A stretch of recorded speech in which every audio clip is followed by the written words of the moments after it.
म खुशी पाठक new modern विद्यालय का कक्षा 8 में अध्ययनरत छात्र आज विद्या की अधिष्ठात्री देवी सरस्वती पूजा को पावन अवसर में भइरहेको सांस्कृतिक कार्यक्रम में उपस्थित भएर दुई शब्द बोल्ने मौका पाउँदा म आफूलाई निकै भाग्यशाली ठान्दछु। सर्वप्रथम त उपस्थित अतिथि भावहरू, विद्यालयका संस्थापक, विद्यालयका प्रधानाध्यापक ज्यू, आदरणीय गुरुवर, सम्माननीय अभिभावक ज्यू र लगायत सम्पूर्ण विद्यार्थी भाइ बहिनीहरूमा मेरो न्यानो अभिवादन। आजको यस महत्त्वपूर्ण दिनमा म शिक्षाको महत्त्व दर्शाउँदै आफ्नो विचार राख्न गइरहेको छु। सिख धातुमा इच्छा प्रत्यय लागेर शिक्षा शब्दको निर्माण भएको, जसको अर्थ केही कुरा सिक्नु र सिकेर व्यवहारमा परिवर्तन ल्याउनु हो। चेतनाको द्वार हो शिक्षा। शिक्षाभन्दा बढी ठुलो अरू कुरा ठान्नु त महाभूल हो। सिकेर, पढेर, सुनेर वा अन्य कुनै पनि प्रकारले ग्रहण गरिने सैद्धान्तिक तथा व्यावहारिक बोध वा ज्ञानलाई नै शिक्षा भनिन्छ।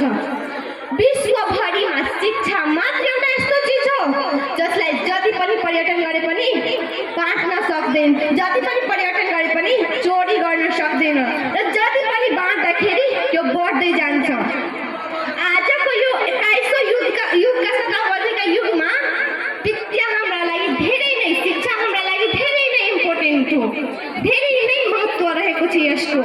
यदि शिक्षा नभएको भए भने यो संसार हुँदैन थियो।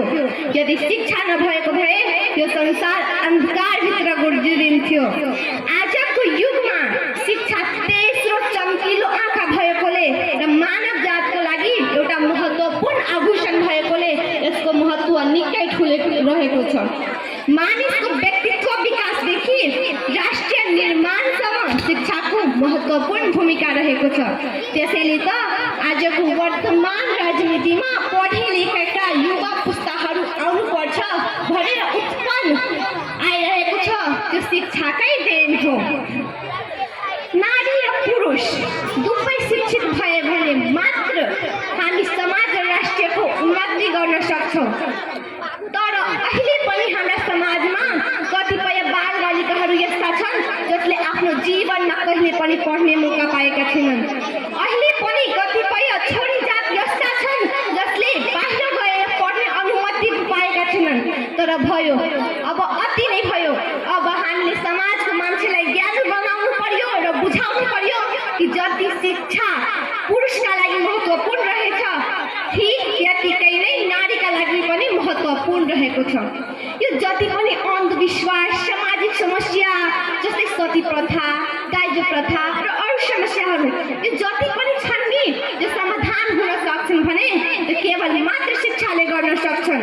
र यो जति पनि हामीहरूले आज सुविधाहरू पाएको, टेलिभिजन, टेलिफोन के पाएको छौँ, त्यो सबै शिक्षाकै देन हो। र म जुन माइकले तपाईँहरू मेरो आफ्नो भनाइ प्रस्तुत गर्दैछु त्यो पनि शिक्षाकै कारणले उत्पादन भएको।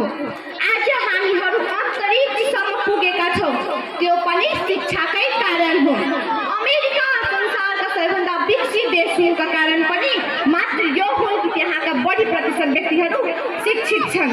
र आजको युगमा आज शिक्षाकै अभावका कारणले ती लाखौँ नेपालीहरू विदेश जान बाध्य परेका छन्। ती लाखौँ नेपालीहरू विदेश गएर आफ्नो खुन पसिना रात दिन बगाएर पराई देशमा पसिना बगाएर रगत बगाएर काम गर्न बाध्य परेका छन्। अशिक्षाकै कारण नेपालमा बेरोजगार भएपछि एउटा सुन्दर सपना बोकेर गएका ती नेपालीहरू बक्साको लासमा बनेर आउने अवस्था पुगेका छन्। अन्ततः म के भन्न चाहन्छु भने शिक्षा आर्जन गर्ने कुरा हो, यो किनबेच गर्ने कुरा होइनन् भने हामीलाई बुझ्नुपर्छ र बुझाउनु पनि पर्छ। र शिक्षा मानिसको जन्मदेखि उसको मृत्यु नहुन्जेलसम्म शिक्षा आर्जन गर्ने क्रम चलि नै रहन्छन्। राजा आफ्नो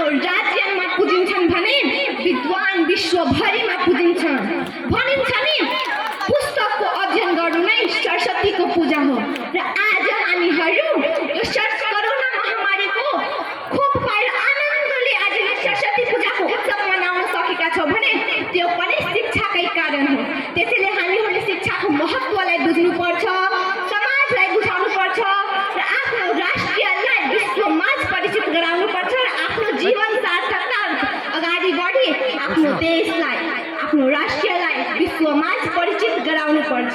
यति भन्दै नै आफ्नो दुई शब्दलाई टुङ्ग्याउँदैछु। धन्यवाद।